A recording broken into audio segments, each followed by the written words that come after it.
بسم اللہ الرحمن الرحیم۔ مہر نبوت۔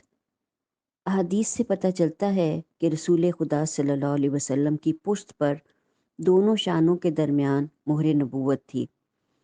حضرت جابر رضی اللہ تعالیٰ عنہ بن سمرہ بیان کرتے ہیں کہ میں نے رسول خدا صلی اللہ علیہ وسلم کے دونوں کندھوں کے درمیان مہر نبوت دیکھی۔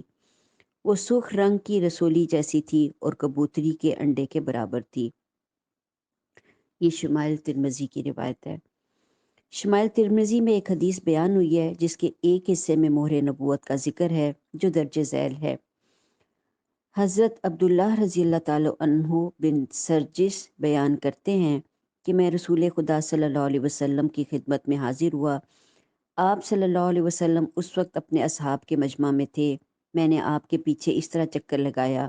حضور صلی اللہ علیہ وسلم سمجھ گئے کہ میرا کیا ارادہ ہے۔ آپ صلی اللہ علیہ وسلم نے اپنی پشت مبارک سے چادر اتار دی۔ پھر میں نے آپ کے دونوں کندھوں کے درمیان مہر نبوت کی جگہ کو دیکھا۔ وہ بند مٹھی کی طرح تھی جس کے ارد گرد تل تھے جو گویا کے مسے تھے۔ یہ شمائل ترمذی کی روایت تھی۔ حضرت صاحب رضی اللہ تعالیٰ عنہ بن یزید بیان کرتے ہیں کہ میری خالہ مجھے رسول خدا صلی اللہ علیہ وسلم کی خدمت میں لے گئی اور عرض کیا کہ یا رسول اللہ صلی اللہ علیہ وسلم، یہ میرا بھانجا بیمار ہے۔ حضور صلی اللہ علیہ وسلم نے میرے سر پر ہاتھ پھیرا اور میرے لیے برکت کی دعا کی۔ پھر آپ نے وضو کیا اور میں نے آپ صلی اللہ علیہ وسلم کے وضو کا بچا ہوا پانی پی لیا۔ پھر میں حضور صلی اللہ علیہ وسلم کی پشت کے پیچھے کھڑا ہو گیا اور میں نے آپ کے دونوں شانوں کے درمیان آپ کی مہر نبوت دیکھی جو مسحری کی گھنٹیوں کی طرح تھی۔ یہ مسلم کی روایت تھی۔ حضرت جابر رضی اللہ تعالیٰ عنہ بن سمرہ بیان کرتے ہیں کہ رسول خدا صلی اللہ علیہ وسلم کے سر مبارک اور داڑھی کے آگے کا حصہ سفید ہو گیا تھا۔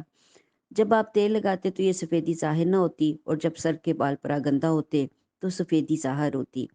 آپ کی داڑھی بہت گھنی تھی۔ ایک شخص نے حضرت جابر رضی اللہ تعالیٰ عنہ سے پوچھا کہ کیا حضور صلی اللہ علیہ وسلم کا چہرہ تلوار کی طرح تھا؟ حضرت جابر رضی اللہ تعالیٰ عنہ نے جواب دیا کہ نہیں، بلکہ سورج اور چاند کی طرح تھا اور گول تھا۔ اور میں نے آپ صلی اللہ علیہ وسلم کے کندھے کے پاس مہر نبوت دیکھی جو کبوتری کے انڈے کی طرح تھی اور رنگت میں آپ صلی اللہ علیہ وسلم کے بدن مبارک سے مشابہ تھی۔ یہ مسلم کی روایت تھی۔ حسن و دلکشی۔ حضرت ابو ہریرہ رضی اللہ تعالیٰ عنہ بیان کرتے ہیں کہ رسول خدا صلی اللہ علیہ وسلم سفید رنگ والے تھے۔ بدن مبارک ایسا صاف شفاف اور خوبصورت تھا گویا کہ آپ چاندی سے ڈھالے گئے تھے۔ آپ کے بال قدرے گھنگریالے تھے۔ شمائل ترمذی کی روایت تھی۔ حضرت انس رضی اللہ تعالیٰ عنہ بیان کرتے ہیں کہ میں نے کبھی بھی نہ عنبر، نہ مشک اور نہ کوئی اور خوشبودار شے ایسی سونگھی جو رسول خدا صلی اللہ علیہ وسلم کے بدن مبارک کی خوشبو سے زیادہ عمدہ ہو، اور میں نے کبھی کوئی ایسی شے نہیں چھوئی چاہے وہ دیباج ہو یا حریر ہو جو چھونے میں رسول خدا صلی اللہ علیہ وسلم کی جلد مبارک سے زیادہ نرم ہو۔ یہ مسلم کی روایت تھی۔ دیباج اور حریر قیمتی ریشمی کپڑے تھے۔ حضرت انس رضی اللہ تعالیٰ عنہ بیان کرتے ہیں کہ رسول خدا صلی اللہ علیہ وسلم کا رنگ مبارک سفید چمکدار تھا اور آپ صلی اللہ علیہ وسلم کا پسینہ اس طرح چمکتا تھا جیسے موتی۔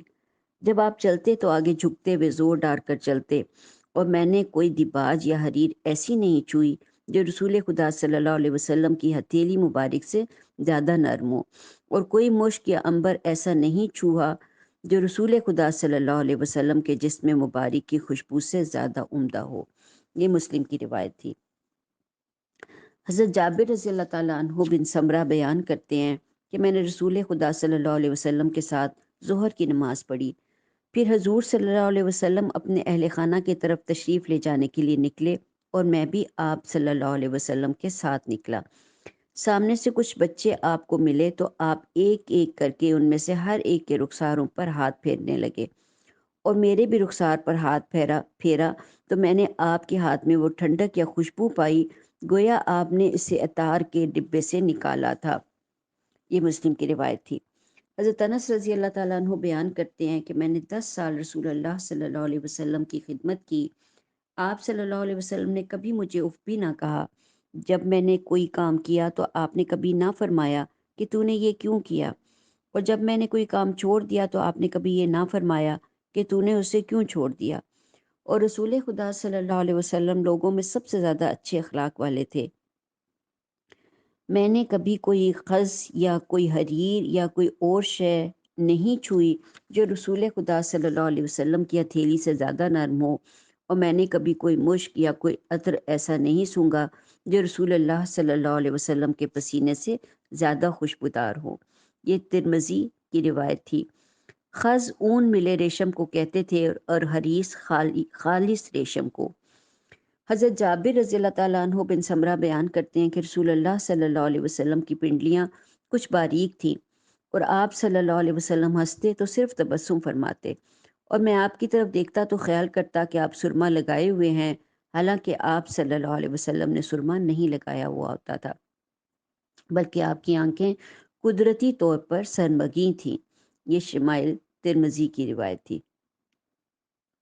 حضرت عبداللہ رضی اللہ تعالیٰ عنہ بن عباس رضی اللہ تعالیٰ عنہ بیان کرتے ہیں کہ رسول خدا صلی اللہ علیہ وسلم کے آگے کے دو دانتوں کے درمیان کشادگی تھی۔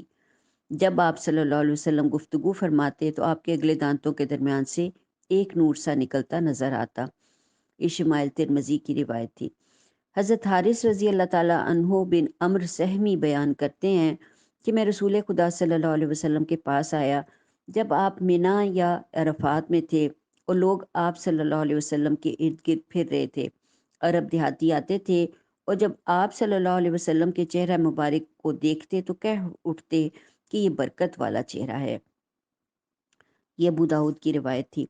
حضرت برا رضی اللہ تعالیٰ عنہ بیان کرتے ہیں کہ رسول خدا صلی اللہ علیہ وسلم میانہ قد تھے، آپ کے دونوں شانوں کے درمیان فاصلہ زیادہ تھا، آپ گنجان بانوں والے تھے جو آپ کے کانوں کی لو تک پہنچتے تھے، آپ سرخ جوڑے میں ملبوس تھے، میں نے کبھی کوئی شے آپ صلی اللہ علیہ وسلم سے زیادہ حسین نہیں دیکھی۔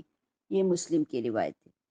حضرت جابر رضی اللہ تعالیٰ عنہ بن سمرہ بیان کرتے ہیں کہ میں نے رسول خدا صلی اللہ علیہ وسلم کو چاندنی رات میں دیکھا، اور آپ صلی اللہ علیہ وسلم سرخ جوڑا پہنے ہوئے تھے۔